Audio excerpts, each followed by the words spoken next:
Hey everybody, I want to talk about cash flow in this quick video. What's important to understand when we go to retire is what can my asset produce as far as cash flow. And there's an idea out there called safe money withdrawal rates. So I want to explain what the advising industry or the financial industry expects from you and how much you can spend from your accounts based on where it's allocated and what it's exposed to as far as like market risk and tax and stuff like that. So in this quick video, I'm going to give you an idea of what your assets will be able to cash flow throughout retirement.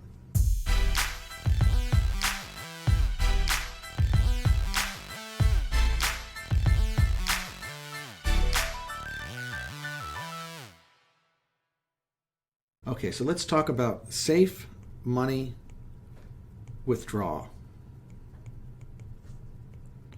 How much money can I take out of my accounts? So there has been a lot of studies in this over the past, through the 90s, the 2000s, the 2010s. The numbers has been different, and it varies because we've seen massive market fluctuation in the last 30 years. 2001, there was a dot-com bubble. 2008, we had the recession and the housing market crisis. Recently, we had COVID, and so basically you have these long periods of going up, and then it comes down really quickly. So the idea is this. If you go to retire at age 60 and you want to live to age 90, how much money can you take out without the opportunity or the chance of actually running out of money?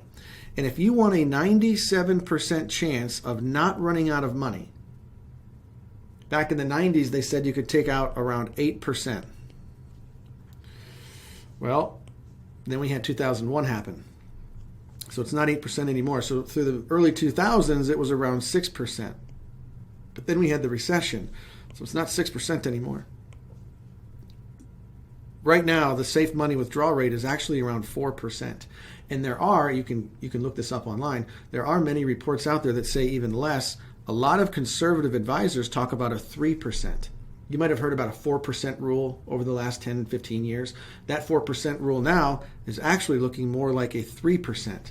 So if you have $1 million in a bucket, let's say here's your bucket of money, and you have $1 million, I would think that you and I would both agree that $1 million is a great deal of money. Anybody that can save $1 million or have access to $1 million has done quite well for themselves. And if we had $1 million on this table, we would look at that and go, holy cow, this is a big pile of money. But what are we concerned with? The pile of money or the cash flow that it can produce? And if we follow traditional financial planning and we take out 3%, if we took out 3% from the million, that's going to generate $30,000 a year, set to rise at 3% inflation each year. So it does go up over time, hopefully to keep up with inflation. But what they're saying is that this massive pile of money, $1 million, is only going to produce around $30,000 of cash flow for you. Here's the next caveat. Where does that money sit? Well, if it's in a taxable account, it's $30,000 a year taxable. Hopefully, the money is sitting inside of a Roth or something that doesn't generate tax, and that $30,000 comes out tax-free. See, there's a big difference here of where that money sits is going to dictate how much you can actually spend. But I want to teach you what the financial industry teaches. They say that you can't or that you shouldn't take out more than 3% if you don't want to run out of money. Now, here's the part that really drives me crazy, is your financial advisor is not required to teach you the distribution. They're not. They're supposed to tell you what stocks to invest in, what mutual funds, how to allocate your portfolio, expose you to the right amount of risk, which always makes me laugh. Basically, how much money are you willing to lose is what they say.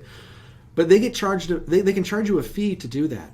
Okay, so if the advisor is charging a fee, let's say they're charging 1% of the account value. 1% isn't that much. After all, they've done a good job over the years. And I'm not bashing the industry. I'm bashing the fact that their income has nothing to do with your rate of return. They're allowed to charge 1% when the account goes up and when the account goes down. And they're not required by law to teach you how the exit strategies work. Think about this. Most of the time, it takes a lifetime to accumulate a bunch of money inside of a bucket. A lifetime. And all a financial advisor needs to do is get 3 people just like you, and charge them 1%, and they'll enjoy the same amount of cash flow in a year that you will. And it took you a lifetime to achieve it. This is usually why financial advisors drive really nice cars and live in big houses and wear very nice suits, because they're allowed to charge money or fees on accounts that you don't even understand, or the advisor's not required by law to teach you how much cash flow they're going to be able to generate. Kind of sketchy. So 3%, and that's assuming that the money's in the market going up and down. And there's different, you can look this stuff up, there's different portfolio allocations, whether it's 50% stocks, 50% bonds. You can introduce mutual funds, and the numbers vary. So it's going to be anywhere from 3 to 4% on the safe side for the distribution. And you can look up however you want to allocate your portfolio with your financial advisor, and then ask them, what kind of exit cash flow should I expect given the different portfolio allocation? After all, ask your advisor, are you more worried about the account value or the cash flow that it can produce? Because personally, I would rather have this cash flow come out tax-free or tax-exempt rather than taxable. And it starts with how you fund these accounts. So make sure you talk with a tax professional and your financial professional, and with me. If you have any specific questions for me, make sure you click that link on the side of the video and set up a phone call where we can go over what you have and how to adjust it.